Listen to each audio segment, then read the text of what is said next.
Good morning, everyone. Welcome to your biology class. This video is in continuity with the previous video of the chapter Human Health and Diseases.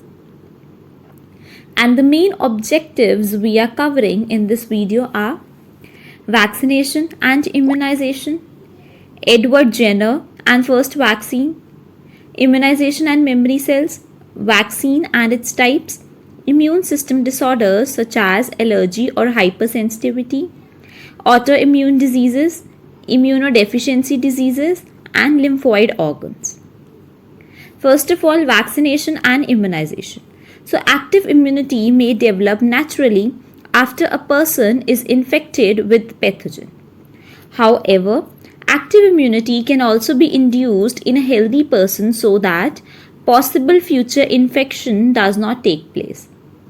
The process by which it can be achieved is known as vaccination or immunization. And the principle of immunization or vaccination is based on the property of the memory of the immune system. Edward Jenner and the first vaccination. So Dr. Edward Jenner, an 18th century physician, made a very important observation in 1796. Smallpox was the most dreadful disease of those times. Today, it has been fully eradicated. Dr. Jenner noticed that the milkmaids and dairy workers did not get the disease. On close observation, he found that all of them contracted cowpox from the animal at the same time earlier during their life, which appeared in the form of a pustule on hand and left a scar, and nothing serious happened. So Dr. Jenner experimented with the boy Phillips and infected him first with cowpox and after 6 weeks with smallpox. To his surprise, the boy did not get smallpox and survived the attack, showing that he was immunized through smallpox. Jenner gave the term vaccine, vaxa in Latin means cow, to the fluid he inoculated. Dr. Jenner's procedure of injecting a harmless microbe in order to confer resistance to dangerous one is called vaccination. In vaccination, a preparation called the vaccine is introduced into the body. The immune system confronts the vaccine composed of harmless variant of a disease causing microbe. The vaccine stimulates the immune system in a way that it not only produces antibodies but also generates a large number of T or B memory cells. When the vaccinated person is attacked by the same pathogen, the existing T or B memory cells recognize the antigen quickly and produce large number of antibodies and lymphocytes to combat the pathogen, and the person does not contract the disease. Next, immunization and memory cells. So our immune system is extremely specific and it has a immunological response is based on the number of memory B and memory T cells present. They can remember antigens they have encountered before and react against them more promptly and vigorously on the second and subsequent exposures.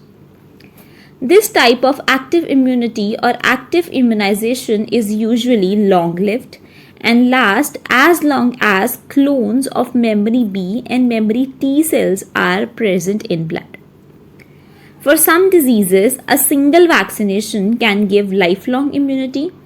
For some diseases, a few repeated doses need to be given. If a person is infected with some deadly microbe to which quick immune response is required, as in tetanus, we need to directly inject performed antibodies or antitoxin, a preparation containing antibodies to the toxin, even in case of snake bites. The injection which is given to the patients contains performed antibodies against the snake venom.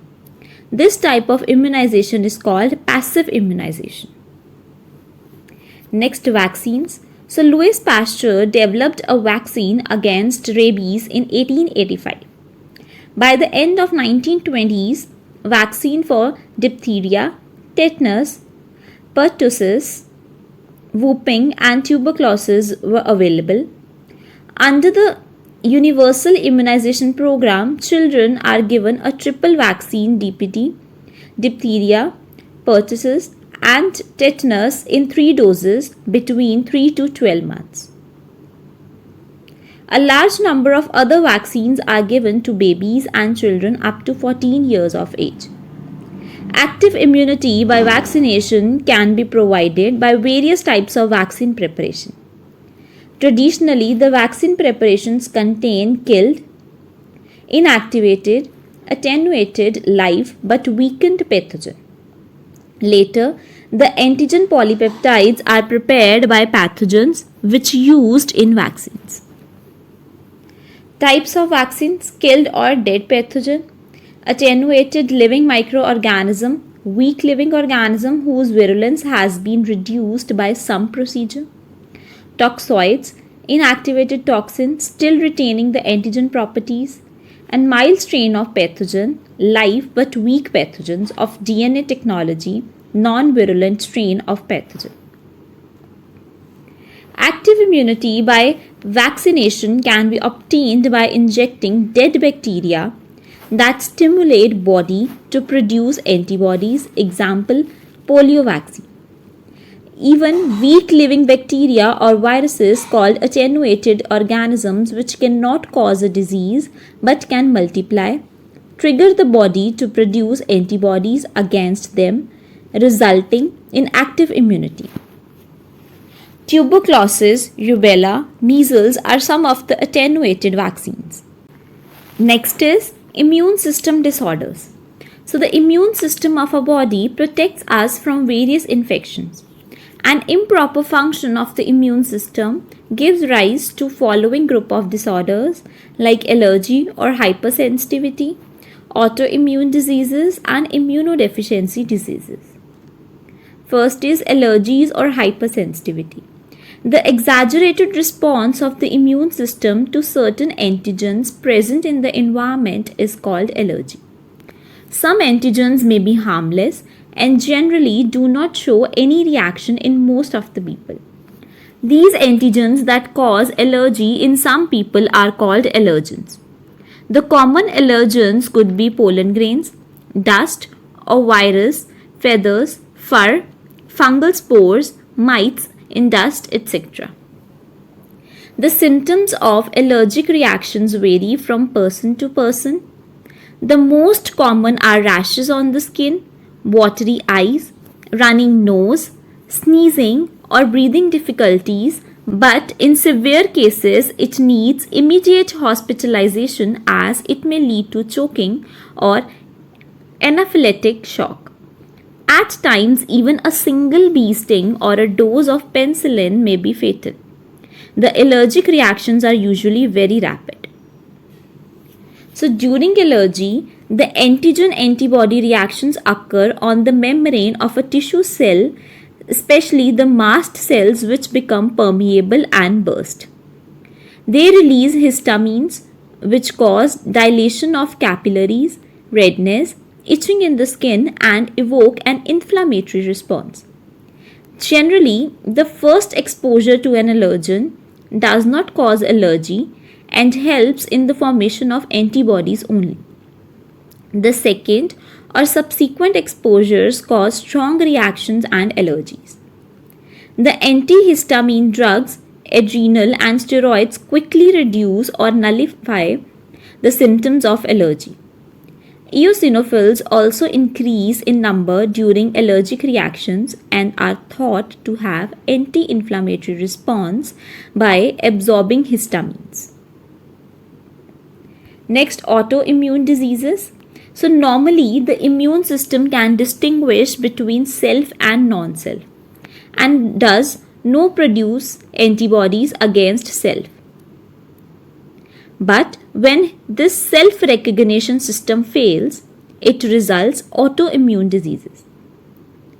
the body starts making antibodies against its own antigens and hence starts destroying its own body system.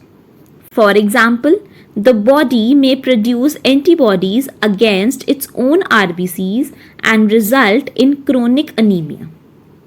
Insulin dependent diabetes, multiple sclerosis, rheumatoid arthritis, chronic hepatitis, that is destruction of liver cells, myasthenia gravis, that is destruction of muscles, are some of the autoimmune diseases. Multiple sclerosis caused by antibodies that attack the myelin sheath of nerve cells. Then immunodeficiency diseases. So immunodeficiency means deficiency of immune system. The children who are born without T cells or B cells lack the ability to fight against the diseases and so are highly prone to infections.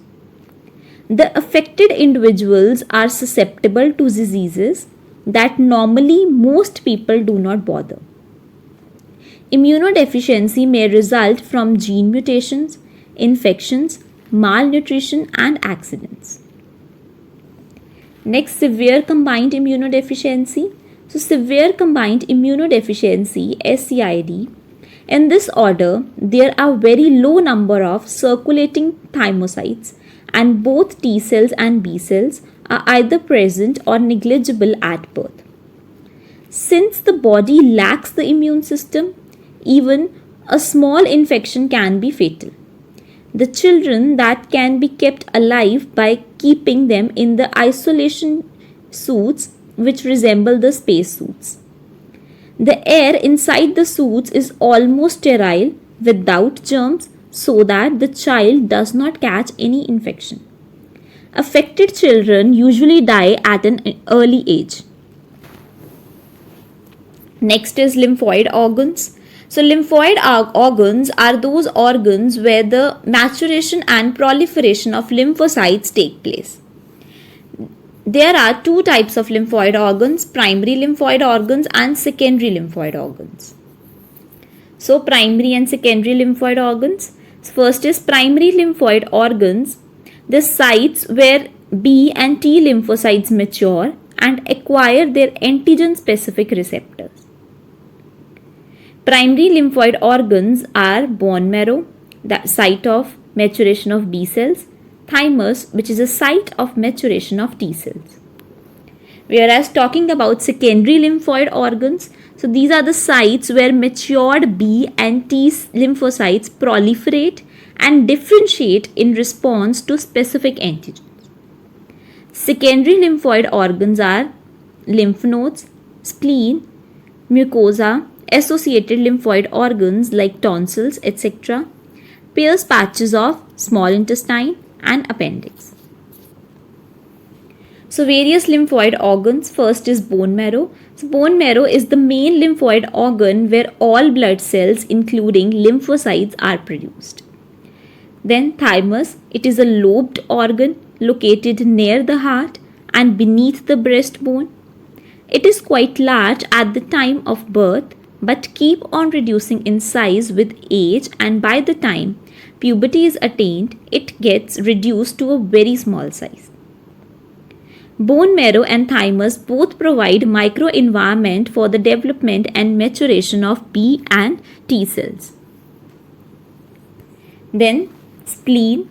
So it is a large bean-shaped organ beneath the stomach. It mainly contains lymphocytes and phagocytes. It acts as a filter of the blood by trapping the blood-borne microorganisms. It is a large reservoir of erythrocytes. Then lymph nodes are small, solid structures located at different points along the lymphatic system. They serve to trap the microorganisms or other antigens which happen to get into the lymph and tissue fluid.